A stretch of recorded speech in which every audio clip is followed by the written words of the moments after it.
Que el Señor les bendiga, mis amados hermanos. Vamos avanzando en esta ruta tan maravillosa que nuestro Padre Celestial nos permite en esta tierra. Y lo que Él nos permite es servirle a Él, prepararnos para servir al Rey de Reyes y Señor de Señores. Así que en esta oportunidad vamos a estudiar la enseñanza número 9. Mire, vamos bastante avanzado ya. Y es así como hoy hablaremos de lo que es la cultura de templo, tal como lo enseñó el apóstol Pablo a su discípulo Timoteo. Acompáñeme, abra su Biblia en 1 de Timoteo 3, del 14 al 15. Vamos a declarar y establecer que el Señor va a agregar bendición a su palabra. 1 de Timoteo 3, 14 al 15. Le leeré la Biblia en lenguaje sencillo. Espero visitarte pronto, le dice el apóstol a su discípulo, pero te escribo todo esto por si acaso no llego a tiempo. Así sabrás cómo debemos comportarnos los que pertenecemos a la iglesia, que es la familia del Dios vivo. Pablo está instruyendo a su discípulo y luego apóstol Timoteo de la forma como nosotros debemos comportarnos en la casa de Dios, ya que somos una familia cuando nos reunimos, cuando nos congregamos. Es así como en esta oportunidad vamos a estudiar 6 puntos importantes. Número 1, ¿qué es cultura de templo? Número 2, vamos a estudiar qué templos se edificaron y para qué se edificaron en el antiguo pacto y en el nuevo pacto. El punto número 3, ¿quiénes son los comisionados para servir en la casa del Señor? Y número 4, ¿qué templos debemos cuidar usted y yo en esta nueva dispensación de la gracia? Y número 5, ¿cómo conducirnos en la casa de Dios de tal forma que agrade el corazón de nuestro Señor? Y 6, ¿qué conducta de sus hijos es la que le agrada a Dios cuando usted y yo nos congregamos? Son los 6 puntos que vamos a estudiar acerca de lo que es cultura de templo, que nos enseñará la forma como nosotros conducirnos, comportarnos y servir en la casa de Dios, porque usted se está preparando en la escuela de mayordomía para servir al Rey de Reyes y Señor de Señores. Y no solo ofrendar un servicio normal, sino un servicio que agrade el corazón de Él. Vamos a comenzar con el punto número 1. ¿Qué es cultura? Si usted lo busca en un diccionario normal, el común que tienen todos los estudiantes, o lo busca en Google, encontrará que es la suma total integrada de rasgos de comportamiento aprendidos que caracterizan a los miembros de una sociedad. Es decir, que cultura es lo que nosotros aprendemos a medida nos vamos desarrollando. También hay una definición acerca de que es el conjunto de conocimientos e ideas no especializadas adquiridas gracias al desarrollo de las facultades intelectuales mediante la lectura, el estudio, el trabajo o la práctica. Es decir, lo que usted y yo aprendemos desde que nacemos. Eso nos da una cultura en nosotros, una identidad, una forma de hacer las cosas, un estilo de vida. Y lo podemos resumir, que el conjunto de hábitos que usted y yo practicamos de una manera constante crea una costumbre en nosotros. Y esa costumbre en nosotros, si la practicamos reiteradamente, crea una cultura. Y esa cultura es un estilo de vida. Por ejemplo, si usted acostumbra a su organismo por 21 días a tomar solo agua, el cuerpo crea un hábito. Ese hábito tan repetitivo lo lleva a una costumbre. Ya el cuerpo lo que pide es agua, no otro tipo de líquidos. Y esa práctica reiterativa de más de 21 días, 1 mes, 2 meses, se vuelve una costumbre en usted. Después ya no está pensando que debe tomar agua, ya por inercia, ya automáticamente usted lo hace porque es algo que su cuerpo necesita. Así somos nosotros en la parte espiritual. Entonces, como ya sabemos qué es cultura, ahora definamos qué es cultura de templo. Y esta la encontramos en 1 de Timoteo 3, del 14 al 15, la que leíamos inicialmente.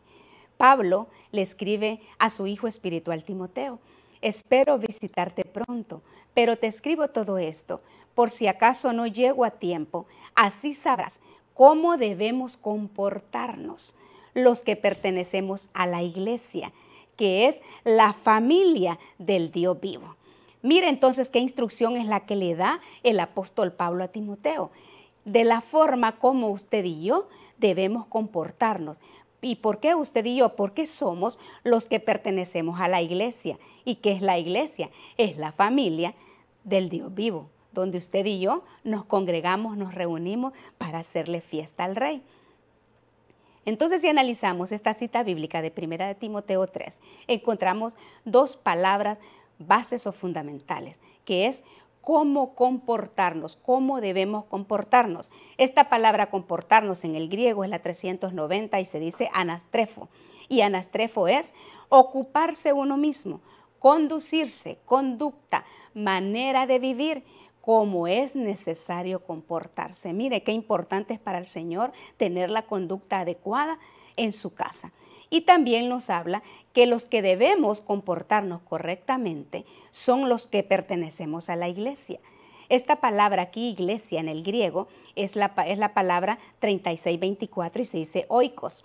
Y oikos es morada, es familia, es hogar, es casa, es un tabernáculo, es un templo y un santuario. Entonces, los que pertenecemos a la iglesia, que es la familia del Dios vivo, debemos comportarnos de la manera como a Dios le agrada, tener una cultura agradable al Señor. ¿Por qué? Porque es el lugar donde Él habita y donde usted y yo nos reunimos. Entonces, usted y yo, que somos parte de la familia del Dios vivo, porque venimos a ser una hermandad cuando venimos a Cristo, debemos comportarnos correctamente en la casa del Señor.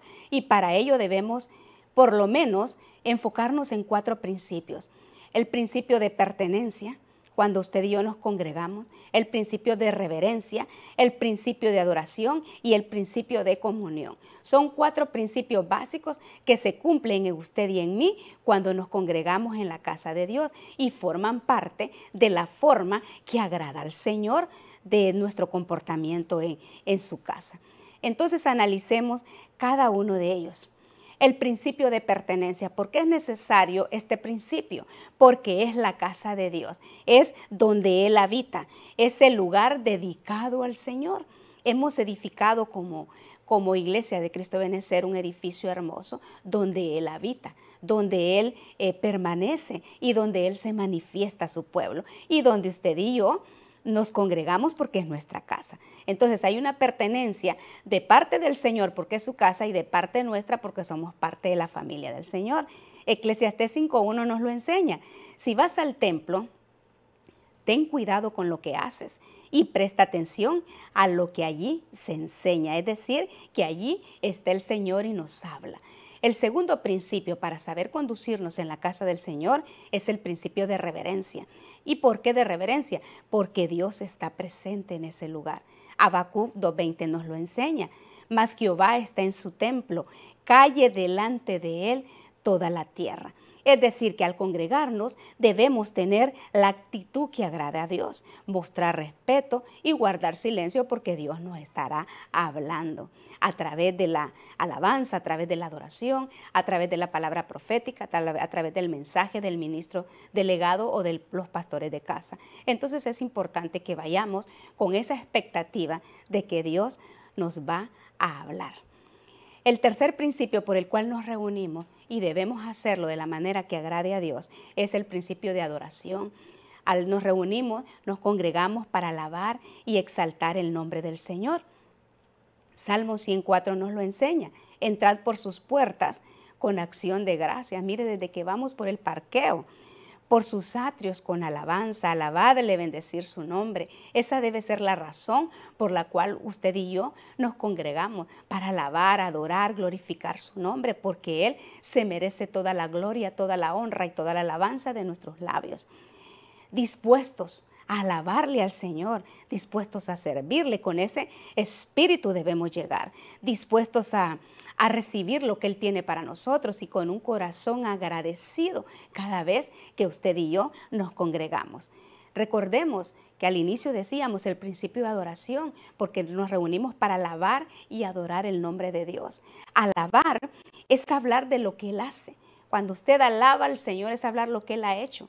en usted, en nosotros, en su pueblo. Pero adorar es hablar de lo que Él es. Cuando usted le dice, eres santo, eres sublime, eres el soberano, eres el todopoderoso, eres mi socorro, mi pronto auxilio, eso es adoración. Y alabarle, darle gracias por lo que Él ha hecho en nosotros. Me salvaste, me rescataste, me liberaste, me sanaste, me proveíste. Entonces es tan maravilloso el poder reunirnos a la casa del Señor con el principio de adoración, porque vamos a dar acción de gracias por lo que Él ha hecho en nosotros y también vamos a honrar su nombre, declarando lo que Él es y lo que significa para nosotros. Mire, entonces es hermoso. Y el cuarto principio por el cual nos reunimos en la casa de Dios y que forma parte de la cultura de templo es el principio de comunión, que nos reunimos porque somos la familia del Dios vivo. Es decir, que allí nos reunimos para compartir con los hermanos, tal como lo enseña Salmos 133:1. Mirad cuán bueno y cuán delicioso es habitar los hermanos juntos en armonía. Mire qué maravilloso, no solo juntos, sino llevándonos muy bien en esa hermandad, en ese compañerismo. Entonces, cuando nos reunimos, compartimos los gozos, los éxitos, los triunfos, pero también somos llamados a unirnos en los momentos de tristeza, de necesidad, de pruebas, de enfermedades, de carencias. Eso es lo maravilloso de ser la familia del Dios vivo. Y también compartimos el servicio, compartimos los dones, los talentos, las habilidades que Dios nos ha dado sirviendo. ¿Por qué? Porque el don que usted tiene me bendice a mí y quizá el don que yo tengo le bendice a usted. Y eso es lo hermoso del principio de la comunión, que ya no estamos solos, tenemos familia y es la familia del Dios vivo sirviéndole a Él. Mire qué maravilloso.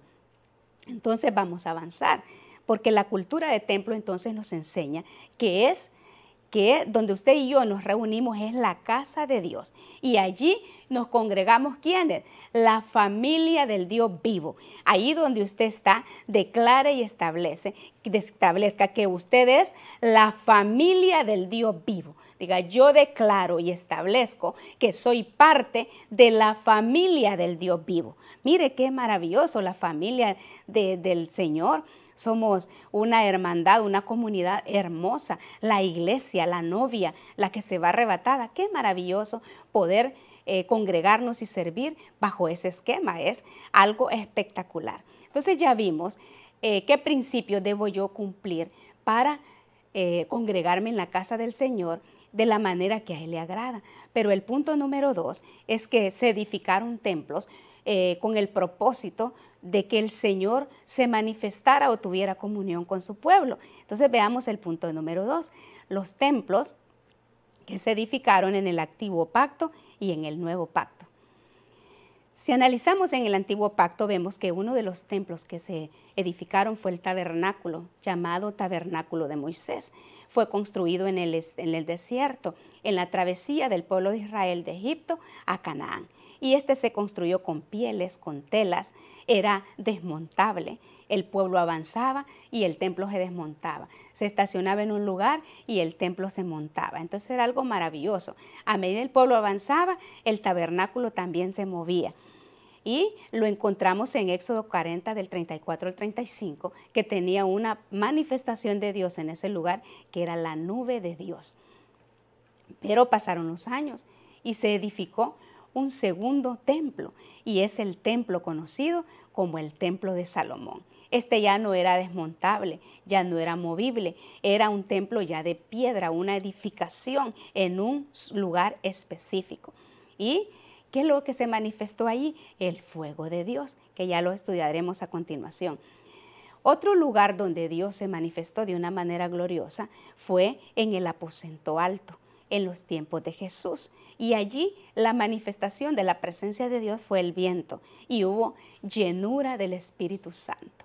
Hubo un bautismo del Espíritu Santo y una llenura del Espíritu para que ellos pudieran fungir como servidores y extender la iglesia por los confines de la tierra. Mire qué maravilloso. Pero en el nuevo pacto nos mencionan de dos templos de los cuales el Señor se agrada, que es el templo Jerón y el templo Naos. El templo Jerón Es el templo que aparece en el griego 24:11 y es el lugar donde usted y yo nos congregamos. Es la estructura física, es el edificio, es la construcción que tenemos ahí donde usted y yo nos congregamos. Y lo encontramos en Lucas 21, del 37 al 38 y en Hechos 2:46. Pero también hay un templo que es importante para el Señor y es el templo Naos. Y este es en el griego el 34:85 y es la morada del Espíritu Santo. Y usted se preguntará, ¿y dónde encuentro yo ese templo? No lo tiene que buscar en ningún lugar geográfico, en ningún mapa mundi. Ese templo es usted y soy yo. ¿Por qué? Porque 1 Corintios 6:19 nos enseña que el Espíritu Santo tabernaculizó en nosotros, se hizo uno en nosotros, vino a habitar a nosotros y eso nos constituye como un templo de Dios. Es decir, que usted es el templo naos de este tiempo que también tiene que cuidar. Mire qué hermoso. Entonces, vayamos y conozcamos cada uno de los templos. Vayamos primero al antiguo pacto, es decir, la dispensación de la ley. En Éxodo 25, del 1 al 2 y del 8 al 9. Y habló el Señor a Moisés diciendo, di a los hijos de Israel que tomen una ofrenda para mí. De todo aquel cuyo corazón le mueva a hacerlo, tomaréis mi ofrenda. Verso 8. Y que hagan un santuario para mí. Mire las instrucciones tan maravillosas. Para que yo habite en ellos. Mire qué propósito. Verso 9. Conforme a todo lo que te voy a mostrar, le dijo a Moisés, conforme al diseño del tabernáculo y al diseño de todo su mobiliario, así lo haréis. El Señor se presenta a Moisés y le da instrucciones precisas para edificar un tabernáculo, para tener reunión con su pueblo y para que su presencia habite en ella. ¿Y qué es lo que pide? Que vaya a todos los hijos de Israel y que tomen una ofrenda para poder edificar esa casa al Señor. De todo aquello, dice, que les mueva en su corazón hacerlo. Mire qué maravilloso, porque el Señor involucra a sus hijos en sus grandes proyectos y a usted lo involucra también en este tiempo en sus grandes proyectos. ¿Cuál fue el deseo de Dios para con el pueblo de Israel en su travesía por el desierto? Tener un templo, un tabernáculo. ¿Para qué? Para habitar Él entre sus hijos. Y número 2, para tener un lugar de reunión con su pueblo. Habitar y reunirlos, para tener una manifestación, para con ellos una comunión. Ese ha sido todo el deseo de Dios en todos los tiempos, el poder comunicarse y manifestarse a su pueblo, a sus hijos. Entonces vemos que este tabernáculo llamado de Moisés era una tienda desmontable, como le explicaba al inicio, y tenía 3 partes. En la entrada estaba el atrio, luego le seguía el lugar santo y finalmente el lugar santísimo. Allí posaba la nube de Dios como señal de la presencia de Dios. Allí estaba el arca de la presencia, donde el sumo sacerdote ingresaba una vez al año a hacer expiación por los pecados del pueblo. Entonces vemos que en este tabernáculo, que eso era una tienda desmontable, tenía atrio, lugar santo y lugar santísimo. En el atrio todos podían accesar, todo el pueblo, sacerdotes y todo el que fuera convocado a hacerlo. Y en el lugar santo, solo los sacerdotes podían servir en este lugar. Nadie más podía accesar, ya el pueblo no accesaba al lugar santo. Y al lugar santísimo, solo el sumo sacerdote podía entrar una vez al año a hacer expiación por los pecados del pueblo. Entonces, mire las restricciones que había en aquel tiempo. Y ahora usted y yo tenemos acceso directo mediante el sacrificio de Jesucristo en la cruz del Calvario. ¡Qué maravilloso! Como vemos que el templo estaba organizado en 3 etapas, en 3 fases, atrio, lugar santo y lugar santísimo, se necesitaban personas que sirvieran en él. Y es así como Dios comisiona a una tribu para servir en su tabernáculo. ¿Y de dónde surge esta tribu? Recordemos, vamos a hacer un resumen. Está en la Biblia el Dios de Abraham, Isaac y de Jacob. Jacob posteriormente fue llamado Israel. De Israel nacen 12 hijos y estos hijos constituyen las 12 tribus de Israel. ¿Cuáles son estas tribus? La tribu de Rubén, Simeón, la tribu de Leví, de Judá, de Dan, de Neftalí, Gad, Aser, Isaacar, Zabulón, José y Benjamín. Cada uno eran hijos de Jacob. Y una de esas tribus fue tomada para servir en la casa del Señor. ¿Y cuál es esta tribu? La que usted ve subrayado en amarillo. Es la tribu de Leví. Esta tribu es la que Dios escoge y comisiona para servir en la casa del Señor, en el tabernáculo. ¿Y dónde lo vemos? Lo vemos en Números 3, del 5 al 9. El Señor le dijo a Moisés: trae a la tribu de Leví y preséntala a Aarón. Los levitas le ayudarán en el ministerio, desempeñarán sus funciones en lugar de Aarón y de toda la comunidad, encargándose del servicio del santuario en la tienda de reunión. Cuidarán allí de todos los utensilios de la tienda de reunión y desempeñarán sus funciones en lugar de los israelitas, encargándose del servicio del santuario.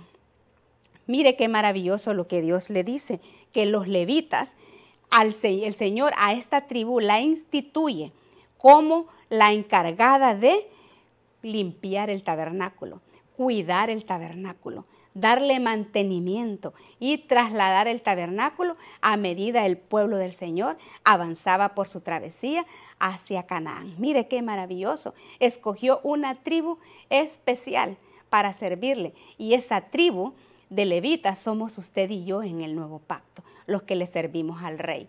Y mire este servicio en la casa del Señor, cómo se hacía. Realmente era un oficio se constituyó que fue puesto por Dios. Y usted lo puede encontrar en Éxodo 28:1. Los sacerdotes que allí fungían debían ser de la tribu de Leví y estaban a cargo del servicio en la casa de Dios. Aquellos levitas que nacían con defectos o no calificaban para servir en la casa, estaban al servicio de todos los que sí podían hacerlo, pero siempre de la tribu de Leví.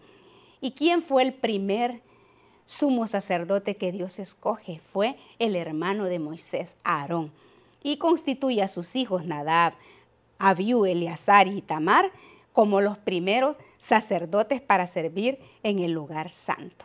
Mire qué maravilloso. Pero, ¿qué preparación tenían ellos? ¿O qué protocolo tenían que seguir? Mire que es figura de lo que usted y yo ahora hacemos. Antes de servir en la casa del Señor, en el tabernáculo de reunión, tenían que ser lavados con agua. Éxodo 29:4 nos lo enseña, demostrando así la necesidad e importancia de una pureza moral o santidad. Esto es figura de lo que usted y yo hacemos hoy en día en nuestro tiempo, es el bautismo en agua, en inmersión. Si usted va a servir en este tiempo en la iglesia y no se ha bautizado, es tiempo de que corra las aguas a hacerlo para que usted sea lavado. Y así como lo instituyó el Señor en el antiguo pacto, nosotros estemos listos en este nuevo pacto para servirle al Rey. Por eso es que es necesario que para ser miembros de la familia de Dios, como le decía, y servir, que nos bauticemos. No podían ser sacerdotes sin antes ser lavados en agua. De la misma forma, para ser parte de la familia del Dios vivo, debemos ser bautizados. Aarón, como el primer sumo sacerdote, fue lavado en aguas y luego ungido con aceite. Este aceite es símbolo del bautismo del Espíritu Santo, según Éxodo 29:7. Así como Cristo también se bautizó y nos dio ejemplo en Salmo 3 del 17 al 18. Primeramente bautizados en agua y luego ungidos en el Espíritu Santo. Este paso es fundamental para usted y yo que somos sacerdotes, porque recuerde que el reino se ve, al reino se entra y el reino se hereda. ¿Cómo lo puedo ver? Cuando recibo a Cristo, cuando yo nazco de nuevo. Pero cuando se entra, cuando yo me bautizo, según Juan 3:5, ¿y cómo heredo yo el reino de los cielos? Caminando en obediencia e infidelidad, según Mateo 25:34. Entonces, mire que el eslabón central entre ver y heredar es el ingreso, y el ingreso lo hago a través del bautismo, que es algo muy importante que usted y yo debemos hacer. Entonces vemos que para ser levitas, para servir en la casa de Dios habían requisitos y los encontramos en Levítico 21. Se les exigía un nivel más alto que a todos los demás en santidad y pureza que al resto del pueblo. Es decir, que el código de santidad debe estar en todos aquellos que sirven al Señor, y lo encontramos en el libro de Levítico. Los antiguos sacerdotes tenían que cumplir una serie de requisitos. Entre ellos estaban que eran nombrados por Dios, y usted fue nombrado por el Señor para que sirvieran en su oficio. ¿Y cuál era su oficio? Sacerdotes al servicio del Señor. Y número 2, tenían la obligación de ser leales a Dios, que esa fidelidad y lealtad que está en usted y está en nosotros permanezca en nuestro servicio hasta la venida del Señor. Entonces, mire, era un oficio y necesitaba el Señor que fueran personas leales. Pero también el sacerdote tenía vestiduras sacerdotales. No se vestía como él le parecía, como él quería o como él consideraba. Tenía toda una estructura de vestuario. Dice que llevaba una diadema en la cabeza, lo cual simbolizaba que él era una persona humilde, que no tenía arrogancia. Tenía un pectoral que simbolizaban con 12 piedras, que simbolizaban las 12 tribus de Israel. Lo cual marcaba que él todo lo que hacía estaba en la voluntad de Dios. Mire qué maravilloso. También tenía un cinturón, que esto era una señal o una forma de él poder expresar que estaba al servicio de Cristo. Y así cada una de las partes que él tenía en la cabeza tenía una mitra de lino fino, y lo cual le protegía a él de pensamientos impíos. Mire cuánta preparación tenía, un perfume sacerdotal propio para él. Todos los que sentían ese aroma sabían que él era un sacerdote. Pero una de las partes maravillosas que él portaba es que tenía una diadema. Era una diadema en su frente de láminas de oro, y eso tenía una escritura y decía: santidad a Jehová, santidad a Jehová. El sacerdote portaba su diadema en su frente con un sello de santidad en su servicio. Qué hermoso que cuando usted y a mí nos vean sirviendo, aunque no andamos una tiara, una diadema de oro en la frente, pero sí andamos esa habilitación de la santidad, caminamos procurando la consagración y la santidad en Dios. Que cuando los demás nos vean sirviendo, puedan decir: él y ella es un sacerdote al servicio de Cristo. Son los levitas de este tiempo que se cuidan en santidad. Mire qué hermoso. Pero no solo había responsabilidades para el pueblo levita, también habían promesas para todos aquellos que cuidaban la casa del Señor. Y esas promesas están para usted y para nosotros cuando le servimos. Números 18:21 nos lo enseña. Dios le dijo a Aarón: en Israel todas las tribus han recibido como herencia su propio territorio, pero a los descendientes de Leví no les daré ningún territorio, pues yo seré su única herencia. Mire qué maravilloso, a las demás tribus les repartió territorio, pero a la de Leví, él estipuló que él mismo, el Dios mismo, sería su única herencia. Qué maravilloso que la gran heredad que tenemos nosotros es el Señor. Mire qué hermoso. Cuando los israelitas, dice, me entreguen la 10ª parte, es decir, el diezmo de sus productos, todo eso será para los descendientes de Leví. Es decir, que hay provisión para el que les sirve, en pago por el servicio que prestan en el santuario. Ellos son los únicos que pueden acercarse al santuario. Mire qué maravilloso. Y cuando dice en pago por el servicio, si usted lo busca en el hebreo, es la palabra 56, se dice aboda. Y aboda es ministerio, es ministrar, es oficio, servicio, servir, tarea, trabajar, ocupación y carrera ministerial. Mire qué hermoso servir al Señor, porque Él viene a ser nuestra única herencia y Él tiene cuidado de nosotros y nos da provisión. Entonces no existirá necesidad entre los hijos del Señor que le sirven como los verdaderos levitas. Entonces vemos que era importante cuidar de la casa del Señor en el antiguo templo, en el antiguo pacto. Definitivamente era muy importante y lo sigue siendo aún en nuestro tiempo. ¿Y por qué era importante? Porque era donde el Señor se manifestaba, era donde su pueblo se encontraba con el Señor. donde el Señor recibía las ofrendas de su pueblo, donde el Señor recibía el clamor y las oraciones de sus hijos, y era el lugar donde el sumo sacerdote hacía expiación por los pecados del pueblo una vez al año. Entonces, qué importante es un lugar de reunión para el Señor, porque Él ahí se manifiesta, ahí recibe el clamor de su pueblo y ahí hay perdón por los pecados de sus hijos. Entonces vemos que desde los tiempos de Moisés y Aarón, el Señor dejó instrucciones precisas del cuidado de su tabernáculo y cómo se debía ofrecer ofrenda y sacrificio. Éxodo 25 nos enseña cómo cuidar todo lo que es santo y cómo conducirnos en la casa del Señor. A la forma de conducirnos y de comportarnos en la casa del Señor es lo que hoy estamos conociendo como cultura de templo. El tiempo pasó después de la travesía del pueblo de Israel de Egipto a Canaán, y viene un segundo templo que se edifica, que es el que conocemos, el templo de Salomón. Ya no era una tienda desmontable, un tabernáculo movible, era un lugar físico estable, una edificación, y ya no era un tabernáculo, era un templo, y se llama y se conoce como el templo de Salomón.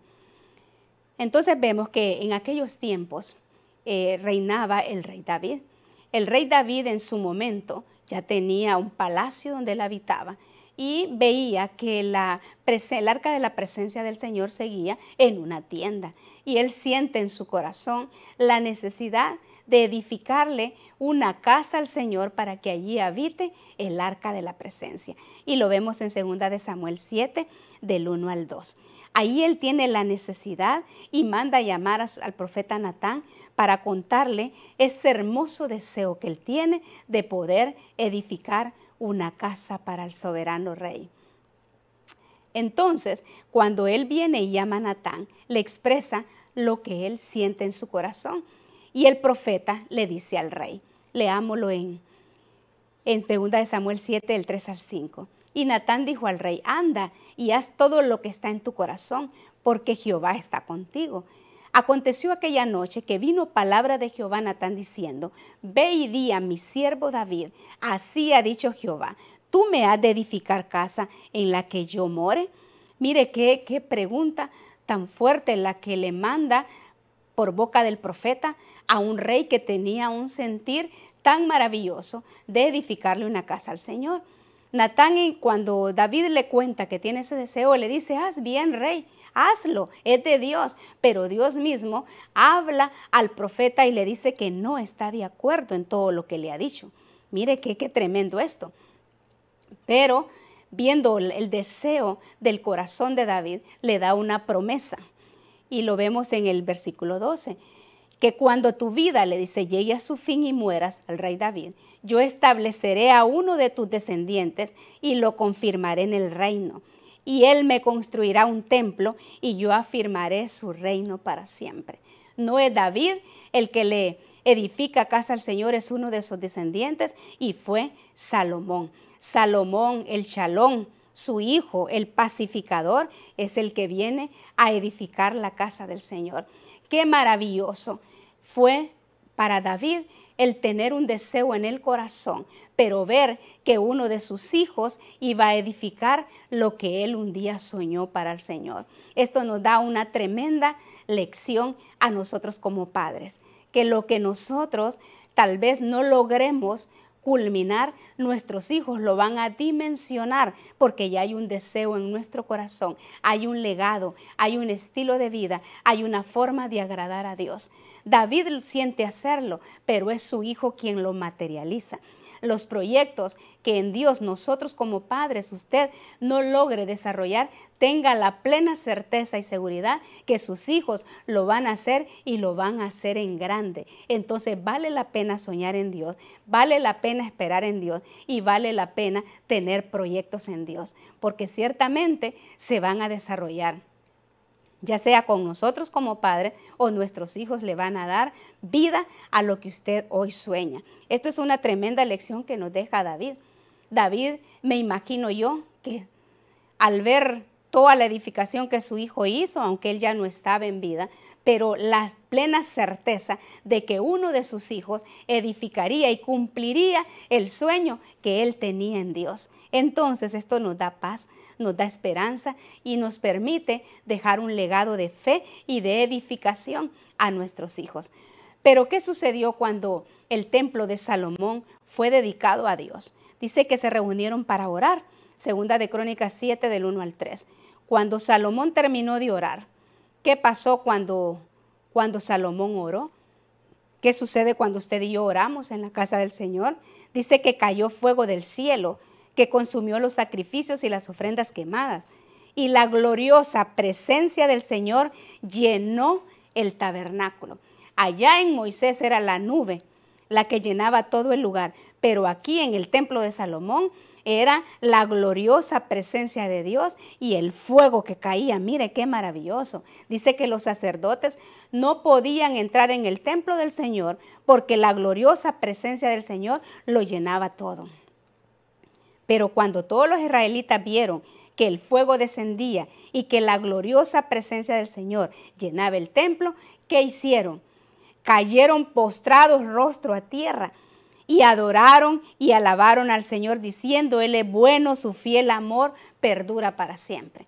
Recuerda los 4 principios que hablamos al inicio de lo que conlleva cultura de templo, de la forma correcta de congregarnos, alabar y adorar a Dios. Y aquí lo que los sacerdotes y todo el pueblo hicieron al ver esa gloriosa presencia de Dios en este templo fue adorar y alabar al Señor y declararon lo que Él era. Entonces vemos que en los templos de Salomón, en los tiempos de Salomón, en el templo, el fuego y la gloriosa presencia de Dios llenó todo el lugar. ¿Y cuándo sucedió? Al terminar de orar. ¿Y qué llenó? Llenó todo el templo. ¿Y qué hicieron los que estaban en ese lugar? Cayeron postrados, adoraron y alabaron al Señor.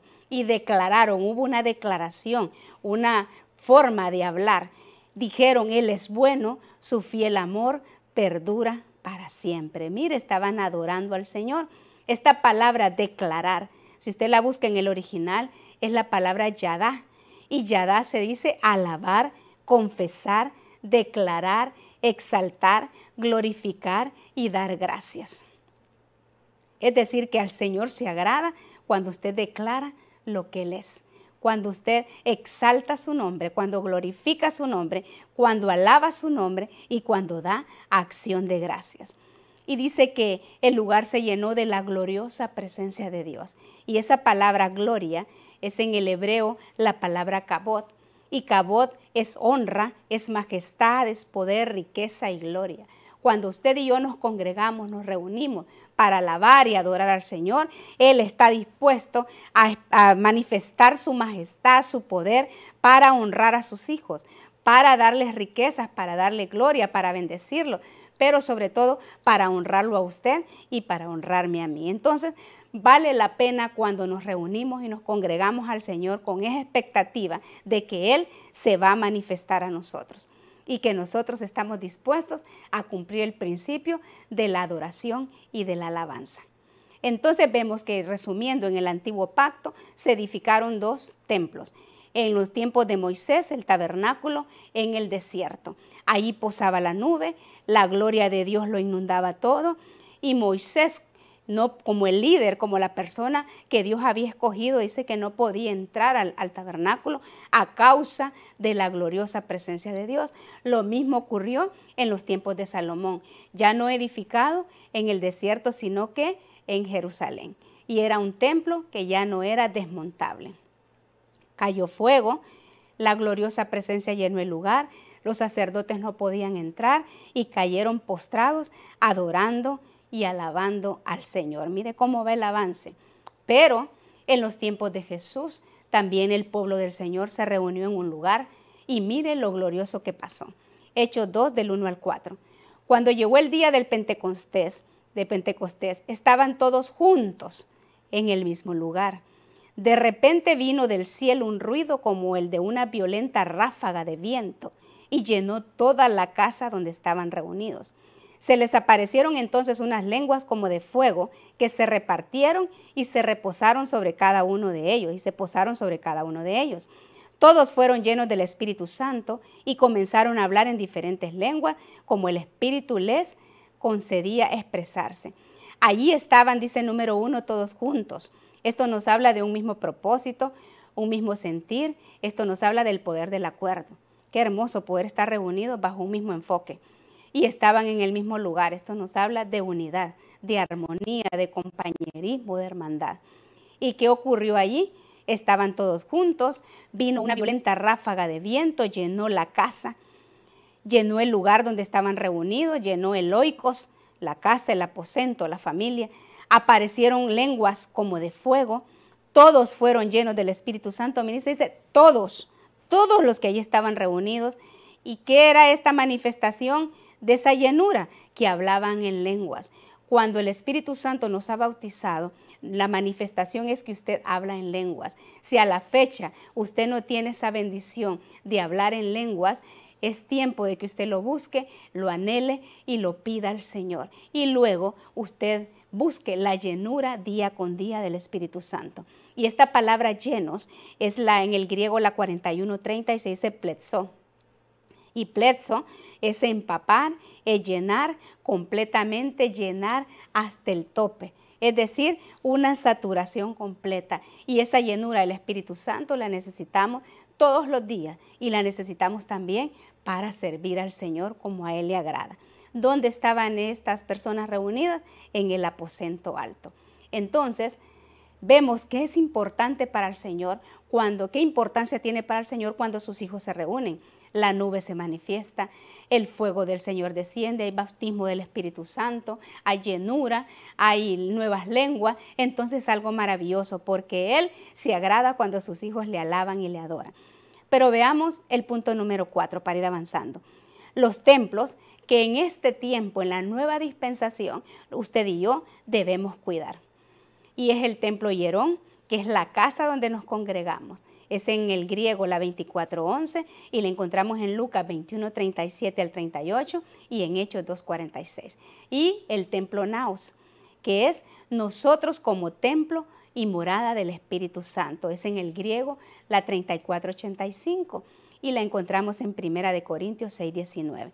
Entonces este templo Hierón, vamos a leerlo en 1 Timoteo 3:15. Nos dice, para que si tardo, sepas cómo debes conducirte en la casa de Dios, que es la iglesia del Dios viviente, columna y baluarte de la verdad. Pablo le está hablando a su consiervo Timoteo de la forma como él debe conducirse en la casa, porque la iglesia no es solamente la casa del Dios viviente, sino también es la columna y baluarte de la verdad, en donde el fundamento es Cristo Jesús, es decir, la casa del Señor. Así como los levitas, también nosotros somos llamados a cuidar de la casa de Dios y como miembros del cuerpo de Cristo a congregarnos permanentemente. Hechos 2:46 nos lo enseña en la BLPH. A diario acudían al templo, dice esta versión. A diario acudían al templo con constancia y en íntima armonía. Mire, no es cuando podía, cuando quería, cuando se le facilitaba, era con constancia, en familia, partían el pan y compartían juntos el alimento con sencillez y alegría de corazón. Qué hermoso que nosotros logremos congregarnos para buscar su rostro, para agradarle a Él y que llevemos con nosotros a nuestra familia. Si a la fecha su familia aún no se congrega con usted, créame que Dios va a cumplir el deseo de su corazón, porque uno de los deseos de Dios es que lo hagamos en familia y como nació en el corazón de Dios, ciertamente se va a materializar en nosotros. Entonces, ya en la nueva dispensación, en el nuevo pacto, ¿cómo debemos cuidar la casa de Dios? Número 1, cuando nos congregamos con la actitud correcta. Salmo 27:4 nos lo enseña. Una cosa he demandado a Jehová y esta buscaré, que esté yo en la casa de Jehová todos los días de mi vida para contemplar la hermosura de Jehová y para inquirir en su templo. Esta palabra inquirir es la H1239 y se dice vacar. Y vacar es inspeccionar, es cuidar, es consagración y es buscar. Que nos reunamos para cuidar de la casa de Dios, para consagrarnos como los sacerdotes del antiguo pacto y para buscar su rostro. Entonces, cuando yo me congrego, cuando usted se congrega, debemos hacerlo buscando la presencia de Dios que trae transformación a nuestra vida. ¿Y cómo lo vamos a hacer? En la oración, en la adoración, en la administración del tema que el ministro o pastor delegado lo realiza y recibiendo la palabra que Dios nos trae a través de los vasos proféticos o del ministro que lleva el mensaje en esa oportunidad. Entonces veamos quienes se congregaron con actitud incorrecta. Esto nos marca a nosotros una ruta por la cual nosotros no tenemos que transitar. Esta no es una forma correcta de conducirnos en la casa de Dios. Esta no es una forma correcta de congregarnos. Esta no es una forma que agrada el corazón de Dios. Por eso está tachado ahí, es una forma incorrecta. ¿Cuál es esa forma incorrecta? No debemos congregarnos para hacer negocios, como lo enseña Mateo 21:12. Y entró Jesús en el templo de Dios y echó fuera a todos los que vendían y compraban en el templo y volcó las mesas de los cambistas y los sillas de los que vendían palomas. El templo descrito por el profeta Isaías como casa de oración, donde el pueblo podía buscar de la presencia de Dios y adorarle, aquí se había convertido en un objetivo diferente. En el atrio exterior del templo habían comerciantes que vendían animales para los sacrificios y cambiaban monedas extranjeras por las monedas de Tiro. Estas monedas de Tiro eran las únicas que se aceptaban como ofrenda o en pago de impuestos que el pueblo pagaba. ¿Era un negocio legítimo? Sí, cabalmente que sí, pero estaba ubicado en la casa del Señor, que es la casa de oración y de adoración. Estos ya no llegaban a buscar del Señor, llegaban a vender, a hacer sus negocios, un negocio lícito, pero en los lugares equivocados, porque allí era un lugar de oración y de adoración, esa era la casa del Señor. Entonces no podemos llegar con esa actitud para hacer negocios, para vender, para comprar. Lleguemos a buscar su rostro para que haya una transformación en nosotros. Otra de las formas que no agradan a Dios cuando nos congregamos es llegar para señalar a los demás. ¿Y dónde lo encontramos? En Lucas 18, del 10 al 14. 2 hombres subieron al templo a orar. Uno era fariseo y el otro publicano.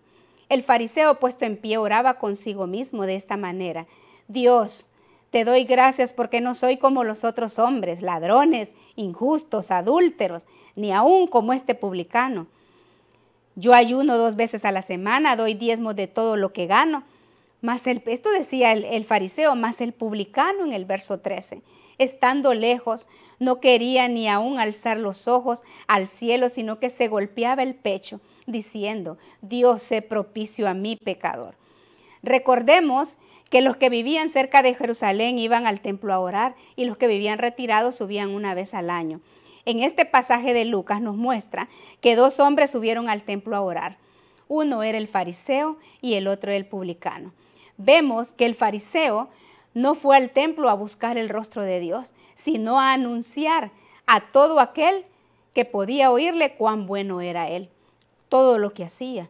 Yo no peco, yo no adultero, yo no robo, todo lo cumplo, lo que la ley yo lo hago.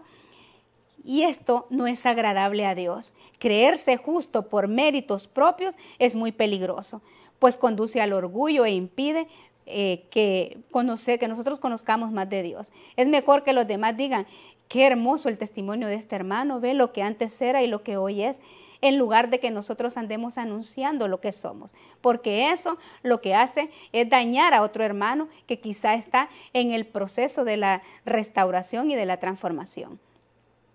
Aunque el fariseo lo hacía orando, en realidad no estaba hablando con Dios. Estaba más bien jactándose de sus propios logros, tanto morales como religiosos. Se comparaba con otros y se enorgullecía de que él era mejor. Esto no le agrada a Dios. En cambio, el segundo personaje de Lucas es el publicano.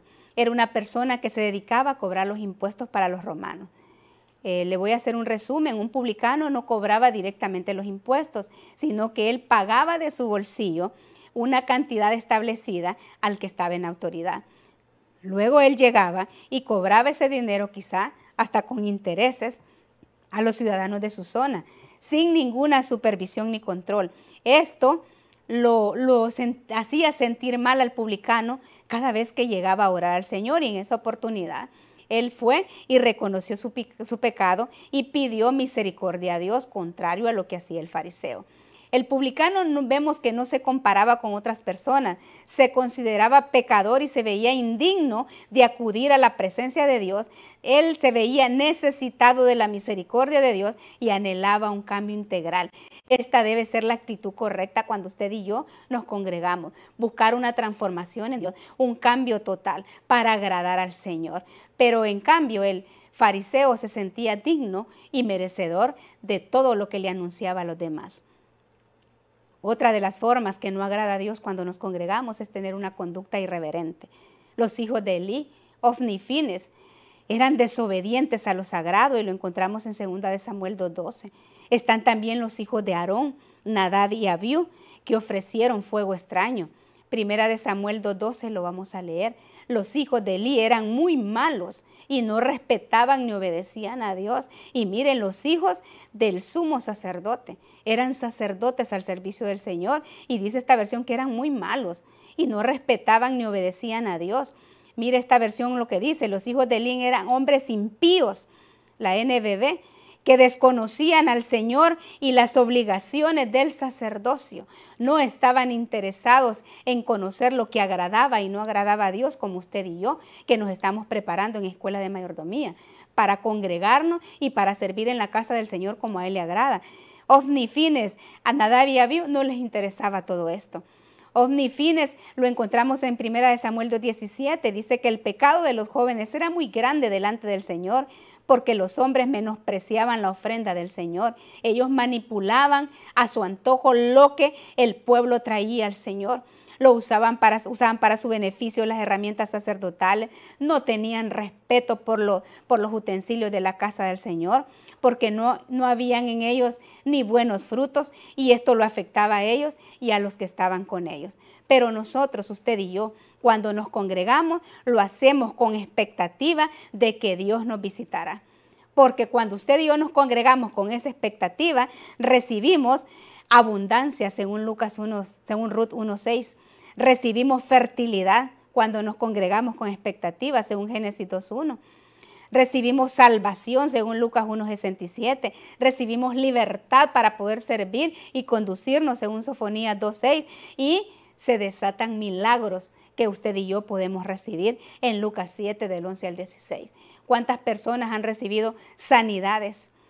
Fertilidad, tal vez no había en su vientre médicamente la forma de concebir un hijo, y a través de estar en esa atmósfera de alabanza, de adoración y de búsqueda de Dios, vienen cosas sobrenaturales a nuestra vida: abundancia, fertilidad, salvación, libertad, milagros, entre otros. Entonces vale la pena congregarnos como le agrada a Dios.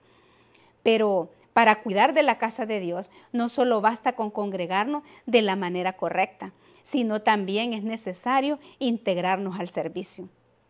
Es ensamblarnos al ministerio, el poder desarrollarme en un área ministerial de la iglesia. Y lo vemos en 1 de Pedro 2:5. Ustedes también son como piedras vivas que Dios utiliza para construir un templo espiritual. Ustedes sirven a Dios en ese templo como sacerdotes santos, y por medio de Jesucristo ofrecen sacrificios agradables a Dios. Nos dice 1 de Pedro 2:5, que somos piedras. Cuando usted y yo nos integramos al servicio, pasamos a ser de una piedra viva a ser parte de la edificación del templo de Dios. Y esta palabra piedras vivas, si la estudiamos, en el original se dice litzos. Litzos es piedra en el griego 30:37, y viva es la palabra sao del griego 21:98, que significa vida, vivo y vivir.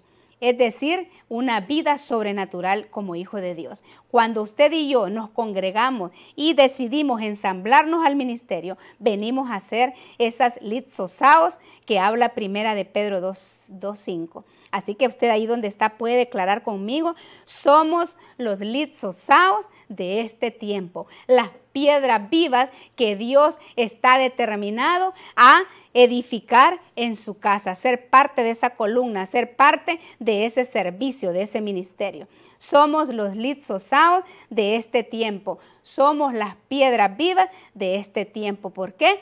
Porque tiempo de servir es este, tiempo de integrarnos, ya no ser esas piedras sueltas, que allí póngale nombre a una de las piedras, póngale su nombre, usted es una piedra, la piedra de Telma, la de Mario, de Pedro, de Ángel, la piedra de Nolvia, pero cuando yo me integro, paso a ser de esa piedra a una edificación, ya no se lee como una piedra suelta, ya es una edificación, una estructura, y ya es Pedro, María, Telma, Mario, Gerardo, Sofía, Ricardo, Luis, Carol, Fernando, etcétera. Cada una de esas piedras somos usted y yo. Ese nombre es suyo, póngale a su familia ahí el nombre. Ellos son piedras vivas y tarde que temprano serán parte de esa estructura ministerial porque estarán sirviendo al Rey de Reyes y Señor de Señores, como lo estableció Josué. Pero yo y mi casa, profetizó él, serviremos a Jehová. Así que profetice usted para los suyos, pero yo y mi casa serviremos a Jehová. Ya no seremos esas piedras sueltas, seremos piedras perfectamente ubicadas y edificadas en mi casa de Ebenezer. Esas columnas, esos sostén, ese instrumento que Dios va a utilizar para hacer proezas. ¿Y cómo lo va a hacer? Sirviendo. Entonces, ya vimos que en la nueva dispensación está uno de los templos, que es el templo Yerón, que es la estructura donde usted se reúne. ¿Cómo hacerlo? Cómo desarrollarme, qué agrada a Dios y qué no agrada. Pero también hay un segundo templo, que es el templo Naos, y ese es usted y soy yo. Y lo encontramos en 1 Corintios 6:19. El cuerpo de ustedes es como un templo, y en ese templo vive el Espíritu Santo que Dios les ha dado. Ustedes no son sus propios dueños. Entonces vemos que la iglesia es un cuerpo, no es un órgano. No es un organismo, no es una asociación, es un cuerpo que tiene vida, el cuerpo de Cristo corporativamente hablando, y lo forman diversos miembros que están completamente armonizados para llevar a cabo la obra de Dios. Cuando usted y yo recibimos al Señor, el Espíritu Santo viene a habitar en nosotros y somos portadores de su presencia, somos el naos del Espíritu Santo en este nuevo pacto. Mire qué maravilloso. Tenemos un templo donde congregarnos, pero usted y yo somos templo. Por eso en este tiempo que estamos viviendo, el Señor nos está levantando como templo de Él para llevar el evangelio, para llevar la palabra a todos los lugares de la tierra. Entonces vemos que según el nuevo pacto, usted y yo somos templo y morada del Espíritu Santo, tal como lo enseña 1 Corintios 3:16. ¿No saben que ustedes son templo de Dios y que el Espíritu de Dios habita en ustedes? Vemos entonces que antes era lo que posaba en los lugares que se edificaban para él, era la nube en el tabernáculo, el fuego en el templo de Salomón, el viento en el aposento alto, pero ahora es el Espíritu Santo dentro de cada uno de nosotros. Qué maravilloso ser portadores de su presencia. Entonces debemos aprender a cuidar ese templo que es el Espíritu Santo, que llevamos nosotros. Entonces vemos que según el nuevo pacto tenemos que cuidar dos templos, el Yerón, que es la casa donde yo me congrego, y el templo Naos, que es mi cuerpo como templo y morada del Espíritu Santo. Tengo que cuidarlo con lo que lo alimento, con lo que ingresa a él, cómo lo visto, cómo lo presento, porque usted y yo somos representantes de Cristo aquí en la tierra. Y dentro de nosotros habita un tesoro maravilloso que es el Señor Espíritu Santo. Entonces toda nuestra conducta debe estar enfocada en tener reverencia en la casa de Dios. ¿Y cómo debemos conducirnos en la casa de Dios? Con reverencia, reconociendo que es el templo del Señor, con revelación, expectantes de lo que recibiremos cada vez que nos congreguemos, guardando silencio, teniendo la actitud correcta porque Dios nos va a hablar. Escuchar la voz de Dios, es decir, tener el oído apercibido, como lo tuvo Samuel, que él era Shamá, oír para obedecer, escuchar la voz de Dios y ponerla en práctica. ¿Cómo debemos conducirnos? Adorando al Señor. recibiendo la impartición final. No solo termino un culto y yo ya me voy buscando dónde está el carro, dónde está el bus. No, yo tengo que recibir ese sello del Espíritu Santo que Dios da al final de un culto. Así le pasó a Ana. Cuando ella derramó su alma al final, ella se quedó sola. El sumo sacerdote Elí pensaba que ella estaba embriagada y lo que estaba haciendo era derramando su alma porque no podía concebir un hijo. Y fue allí, en esta administración, donde Dios le concedió la petición de su corazón. Entonces debemos aprender a entrar al templo y a salir del templo. No bruscamente, congregarnos continuamente y servir al Señor en su casa. Y veamos ya para finalizar algunas verdades que nos ayudarán a tener la conducta que agrada a Dios. Número 1, cuidar nuestro testimonio. Dice esta cita bíblica de Eclesiastés 5:1, cuando vayas a la casa de Dios, guarda tu pie. Esto es guardar su conducta, cómo usted avanza, cómo usted camina, cómo usted se comporta fuera de la iglesia. Acércate para oír. Esta es disposición para obedecer cuando me congrego, cuando me ensamblo al ministerio, cuando tomo a bien la palabra del Señor que va a transformar mi vida. Que para ofrecer el sacrificio de los necios que no saben qué hacer mal. El necio ofrenda lo que se le ocurre, pero el que es entendido y enseñado y conoce el corazón de Dios, le ofrenda lo que a él le agrada. Así que todo lo que usted y yo hagamos, hagámoslo como para el Señor, que sea una ofrenda grata, cuidando nuestra conducta, tanto dentro como fuera de la iglesia. Esa obediencia a la voz de Dios cuando Él nos está instruyendo, cuando Él nos está enseñando a través de un ministro, a través de un líder, a través de un anciano y sobre todo lo que hagamos que sea para Él. Entonces en Eclesiastés 5:1 vemos que debemos cuidar nuestra conducta, nuestro testimonio. ¿Y cómo lo vamos a hacer? Despojándonos del viejo hombre y vistiéndonos del nuevo hombre. Allí donde está, si hay áreas en su vida que necesitan ser trabajadas en Dios, despójese de ellas y vístase hoy con el nuevo hombre, con ese que agrada a Dios. ¿Y cómo lo hacemos? Cuando venimos a Cristo, cuando nos bautizamos y cuando decidimos caminar en obediencia.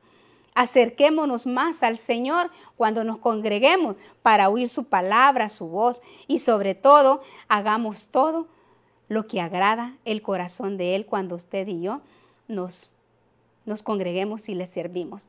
Dios nos va a guiar seguramente a usted y a mí a una nueva forma de pensar, a una nueva forma de hablar. Va a cambiar las formas de hablar, así como lo hizo con Isaías. Va a cambiar nuestra forma de alimentarnos, tanto del alimento espiritual como el natural. El espiritual para fortalecer este Espíritu Santo que llevo dentro y en lo natural para estar en buenas formas y saludables para servir al Señor. También nos va a guiar a una nueva forma de disponer nuestros tiempos. No le vamos a dar lo que consideramos que nos sobra o lo que nos queda. Vamos a tener de prioridad al Señor y le vamos a dar a Él lo mejor. Porque si nos encargamos de las cosas de Él, Él se va a encargar de las nuestras. Si yo me ocupo de la casa del Señor, Él se va a ocupar de la mía. Porque todo lo que tengo y todo lo que soy viene de Él y es para Él. También nos va a guiar a una nueva forma de utilizar los recursos, el tiempo, la familia, de tal manera que nosotros podamos atender todo y poder servirle con deleite, con pasión, no cargados, no estresados, no emproblemados, no complicados, porque ese servicio no lo recibe el Señor. Y también nos va a guiar a una nueva forma de ver la vida. Ya no vamos a anhelar las cosas del pasado, vamos a transformar nuestra vida enfocada en lo que agrada a Dios. Entonces vemos que para cuidar la casa de Dios lo hicieron, lo podemos ver de dos ángulos quienes lo hicieron. En el antiguo pacto los levitas y en el nuevo pacto los miembros del cuerpo de Cristo, es decir, la iglesia corporativa. ¿Y quién es esa iglesia corporativa? Usted y yo. Somos los llamados a cuidar de la casa del Señor. Y una vez que somos formados y equipados, procuremos servirle al Señor. ¿Cómo? Ensamblándonos al ministerio, integrándonos a un área. Y hoy quiero dejarle como cierre que siempre usted mantenga su manual sacerdotal. Ese que ya le entregaron será una guía para conducirse en la casa del Señor como a Él le agrada. Mire, es su manual de cultura de templo. ¿Y qué nos enseña? Que estamos preparando una generación para cuidar de la casa del Señor, con pasión, con actitud sacerdotal, con voluntad de servicio, con vestiduras sacerdotales, con obediencia, con fidelidad y con amor, sabiendo lo que sí debemos hacer y lo que no debemos hacer, porque no agrada al corazón del Señor. Así que usted ahí donde está, acompáñeme y levante su mano y declaremos juntos. Hoy declaro y establezco que nosotros somos la nueva generación de mayordomos para cuidar del santuario y de nuestro comportamiento y conducta, conforme a la cultura de templo, cultura divina, cultura sacerdotal, tal como lo declara su palabra en Juan 2:17. El celo de tu casa, Señor, me consume. Cuidaré de mi casa Ebenezer y de mi templo que soy yo. Mire qué maravilloso. ¿Por qué? Porque la cultura de templo nos enseña que es necesario cuidar la casa del Señor, porque es el lugar donde Él habita y se muestra a su pueblo. Es la casa de Dios donde Él tiene comunión con sus hijos. Así que Iglesia de Cristo Ebenezer, Escuela de Mayordomía, somos llamados a cuidar de la casa del Señor. En el antiguo pacto los levitas, en el nuevo pacto los miembros del cuerpo de Cristo, que es la iglesia corporativa, usted y yo. Y número 2, somos llamados a congregarnos, a ensamblarnos en el ministerio, así como lo enseña Hebreos 10:25, congregarnos y servirle a Él. Y a ser reverentes cuando nos congregamos. ¿Para qué? Para hacer testimonio para nuestros hermanos menores. Salmo 5:7 lo enseña. Mas yo, dice el salmista, por la abundancia de tu misericordia entraré en tu casa, me postraré en tu santo templo con reverencia. Así que somos los llamados a cuidar de la casa del Señor, tanto cuando nos congregamos como cuando nos integramos al servicio. Y que así como el apóstol Pablo le enseñó a su discípulo y consiervo Timoteo, en 1 de Timoteo 3:14, nosotros hagamos vida esta palabra y tener la cultura de templo, es decir, saber cómo conducirnos en la casa del Señor, que es columna y baluarte de la verdad. Así que dígale al Señor para cerrar, soy el nao de este tiempo. Es decir, soy el templo del Espíritu Santo, morada y habitación del Espíritu Santo. Quiero agradarte en todo tiempo y en todo lugar. Profetícelo a su vida, soy el nao de este tiempo, morada y habitación del Señor Espíritu Santo. Quiero agradarte en todo y en todo lugar. Que el Señor le permita a usted y a sus generaciones el poder conducirse como a Él le agrada en su casa. ¿Para qué? Para que usted sea ese legado de cuidado, ese legado de conducta y ese legado de testimonio para sus generaciones. Que Dios le bendiga.